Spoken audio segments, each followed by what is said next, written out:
Kamusta mga idol? PBA update muna tayo.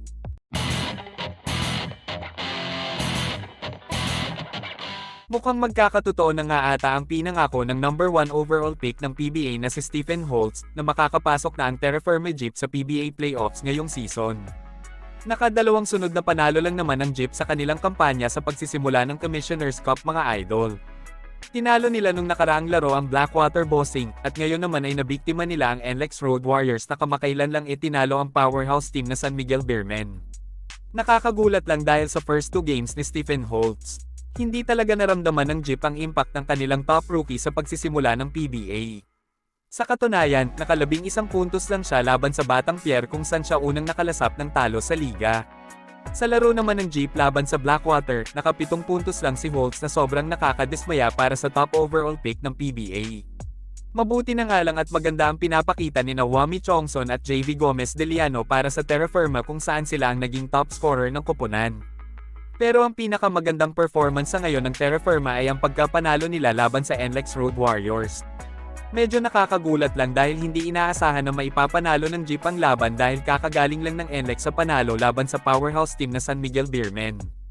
Pinangunahan ni De Liano ang Terra Firma na nakagawa ng 31 points habang si Stephen Holtz ay nakagawa ng career high na 21 points at gumawa ng ilang crucial shots para matulungan ang Jeep sa kanilang pangalawang panalo sa Commissioner's Cup.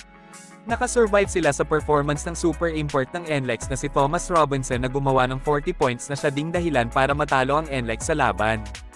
Nagmintis kasi ang pangalawang free throw shot ni Robinson na magdadala sana sa overtime mga idol.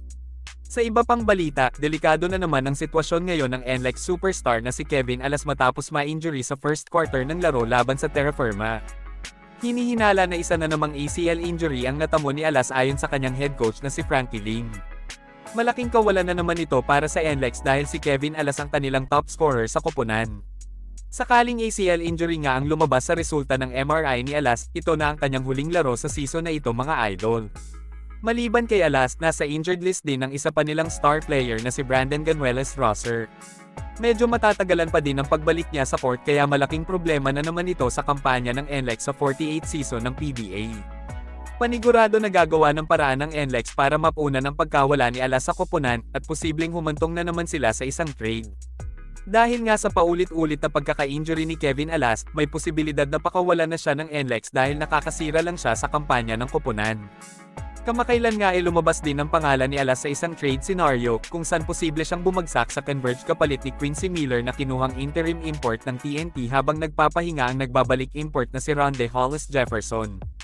Hindi naman natuloy ang trade na ito sa hindi malaman na dahilan.